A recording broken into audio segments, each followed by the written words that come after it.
The topic is the Congressional Bailout, and of course we're talking to Dr. Paruchuri from Tennessee State University, who's given us some information relative to some of the difficulties involved with this Congressional Bailout. And of course, Dr. Paruchuri, let's pick up where we left off and give you an opportunity to talk about some of the solutions over the next 8 or 9 minutes in reference to how we deal with this particular issue. Yeah, I would go back to the experience we have had with FDR. You know, what FDR did was he had to first get the approval of the Congress to give the power to the government. Until that time, the law was interpreted more in terms of very absolutely conservative thing, where the Congress could not do much. Or the president could not do much. So he pushed through, he went to the people and said, look, this is the situation. Congress is not, the laws which we have now do not permit the president to really act or the Congress to act. So it was, you know, tax and spend policy which he has enlarged the earlier portion of earlier constitutional limitations, you know, they had at that time, and which helped the nation to recover out of the greatest depression we have ever had.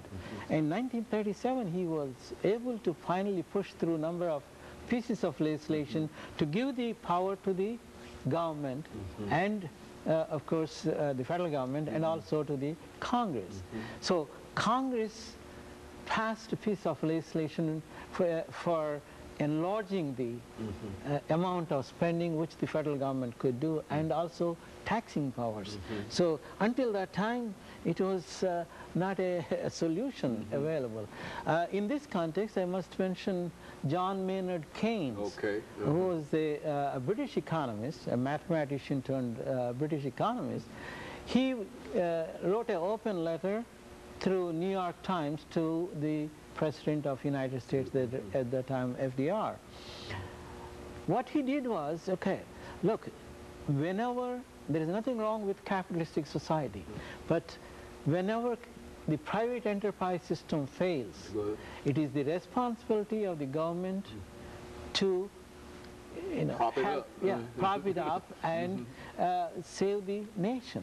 If it is not for John Maynard Keynes, probably it would not have been sinking in FDR's mind. But you know, even FDR hesitated for a couple of years too, because that is a new economic policy. By the way, today everyone, whether it's conservative or liberal economists, they all say they are Keynesian economists.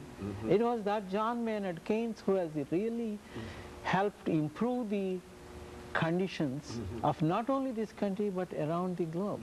Well, his country was suffering, British economy was suffering because of the depression we have had. The same thing, it's a global depression today. And right now, you know, every country is suffering.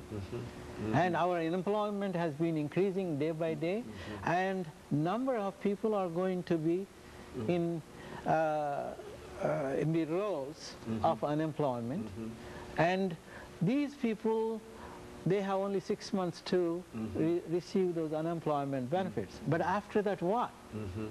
So it has to be, Congress should approve something to make sure, extend that time period.